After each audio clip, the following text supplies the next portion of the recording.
കൂട്ടുകാരെ, രാവിലെ എണീക്കുമ്പോൾ തന്നെ നമ്മൾ ഒരു കപ്പ് ചായയും കൊണ്ട് പൂന്തോട്ടത്തിലേക്ക് ഇറങ്ങി നോക്കൂ. എന്താ പോസിറ്റീവ് വൈബ് അല്ലേ? ആ സൂര്യപ്രകാശം പൂക്കളിലടിക്കുമ്പോൾ എന്താ ഭംഗി. ഞാൻ ഇന്ന് അമ്മയുടെ അടുത്ത് പോയേക്കും കേട്ടോ. അവിടെ നിറയെ ചെടികളുണ്ട്. അമ്മയ്ക്ക് ചെടികൾ ഭയങ്കര ഇഷ്ടമാണ്. എന്തൊക്കെ ചെടികളാണെന്ന് നോക്കി. അവിടെ ചെല്ലുമ്പോഴാണ് ഞാൻ ഈ ചെടികൾ കൂടുതലായിട്ട് ആസ്വദിക്കുന്നത്. ഈട്ടാമിക്കി, ചെത്തി, ചെമ്പരത്തി, നന്ദ്യാർവട്ടം, തുളസി, പലതരത്തിലുള്ളത്.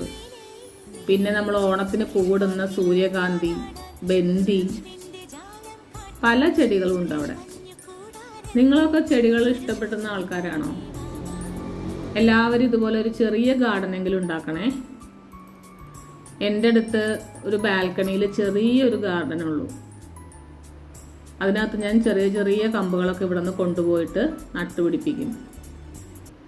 പിന്നെ നമ്മൾ ഇൻഡോറിൽ നടുന്ന സ്നേക്ക് പ്ലാന്റ്, ഇസഡ് പ്ലാന്റ്, ഇതെല്ലാം വീട്ടിലുണ്ട്.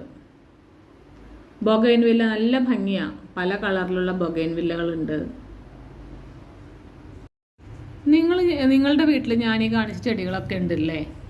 എനിക്ക് വേറെ ചെടികളുടെ എന്തിൻ്റെങ്കിലും പേരുകളൊന്ന് പറഞ്ഞു തരുമോ? വീട്ടിൽ അത് വാങ്ങിക്കൊണ്ടുപോയി നടാനായിട്ടാണ്. എന്തെങ്കിലും ഐഡിയ ഉണ്ടെങ്കിൽ പറഞ്ഞു തരണേ. ഈ ശംഖുപുഷ്പം എന്ന ചെടിയില്ലേ, അത് വെള്ളയുണ്ട്, നീലയുണ്ട്. അത് ഒരുപാട് മെഡിസിനൽ വാല്യൂ ഉള്ളതാണ് കേട്ടോ. അതുകൊണ്ട് നമുക്ക് ഡൈ ഉണ്ടാക്കാം, ശംഖുപുഷ്പം പൊടിച്ച് ചായ ഉണ്ടാക്കാം. പിന്നെ എണ്ണ കാച്ചുമ്പോൾ നമുക്ക് അതിനകത്തിടാം. മുടിക്ക് നല്ല ആരോഗ്യവും കറുപ്പും ഗ്രോത്തും എല്ലാം ഉണ്ടാകുന്ന ഒരു സാധനമാണ് ഈ ശംഖുപുഷ്പം എന്ന് പറയുന്നത്. ഞാൻ വീഡിയോ എടുത്തുകൊണ്ടിരിക്കുമ്പോൾ കണ്ടില്ലേ, ഒരു ഉപ്പൻ വന്ന് നിൽക്കണം. ഞങ്ങളിവിടെ ഉപ്പൻ എന്നാണ് കേട്ടോ പറയുന്നത്. ഉപ്പൻ വരുന്നിടത്ത് പാമ്പ് വരില്ല എന്നാണ് ഇവിടെ പറയുന്നത്. അങ്ങനെ ഞാൻ ചെടികളുടെയൊക്കെ വീഡിയോ എടുത്തുകൊണ്ടിരിക്കുകയാണ്. നിങ്ങൾ ഈ നേരത്തെ എന്താ ചെയ്യുന്നത്?